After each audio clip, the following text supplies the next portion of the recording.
Bonjour à tous et bienvenue sur Ad. Aujourd'hui, nous allons voir comment confectionner sa propre box domotique avec les différents matériels et logiciels à télécharger. On est parti sur une base de Raspberry Pi 4 2 Go avec son boîtier qui a l'avantage d'avoir un ventilateur et d'un bouton power. On part sur une SD quand même de haute qualité, on part sur du SanDisk, 16 Go, ça ira très bien.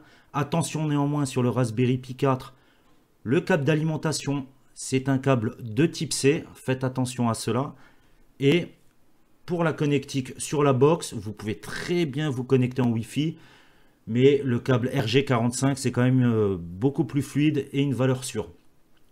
Pour cela, nous allons devoir aller sur le site de Home Assistant pour justement mettre à l'intérieur de la carte SD le programme qui nous permettra de mettre les différentes antennes et procéder aux intégrations des différents dispositifs qu'on voudra inclure.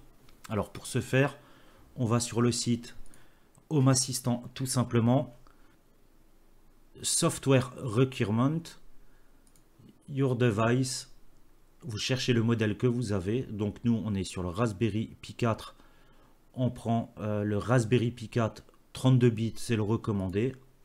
Voilà, pour l'instant, ça reste tout à fait simple. On enregistre le fichier Home Assistant. Tous les liens de toute façon seront disponibles en bas de la vidéo ainsi que sur notre site. Vous ne serez pas perdu, ne vous inquiétez pas. Une fois l'image téléchargée, nous allons avoir besoin de la flasher sur la carte SD. C'est pour ça qu'on fait juste un petit retour en arrière et qu'on va download Balena Etcher qui nous permettra justement de flasher sur l'image sur la carte SD. Une fois Balena Etcher lancé, vous sélectionnez l'image, donc celle qu'on vient de télécharger. Il vous proposera automatiquement la carte SD si c'est la seule qui est à l'intérieur de votre PC. Vous n'avez plus qu'à faire flash. C'est parti, plus qu'un temps d'attente et vous aurez Home Assistant à l'intérieur de votre carte SD. Une fois votre carte SD flashée avec l'image, nous allons l'insérer dans le Raspberry, le connecter à notre box internet, mais nous allons avoir besoin de trouver son adresse IP.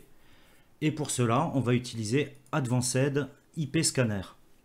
Vous lancez l'analyse, il va trouver toutes les adresses IP que vous avez à la maison de chaque périphérique disponible. Et là-dedans, nous allons chercher le périphérique homeassistant.home et nous allons avoir l'adresse IP qui sera affichée. Ça sera cette adresse qu'il nous faudra pour accéder du coup à Home Assistant. Une fois l'adresse IP obtenue, nous allons taper dans la barre de recherche tout simplement http l'adresse IP du Raspberry qu'on a trouvé précédemment ainsi que .8123. Une fois Home Assistant démarré, il ne vous restera plus qu'à mettre votre nom d'utilisateur, créer un mot de passe. Et par la suite, il nous restera simplement à mettre les antennes qu'on aura besoin, Zigbee, Z-Wave ou tout autre signaux, pour faire l'intégration de tous les appareils. Cela, on le verra dans une prochaine vidéo. En tout cas, merci encore une fois de nous avoir suivis et à bientôt sur Ad.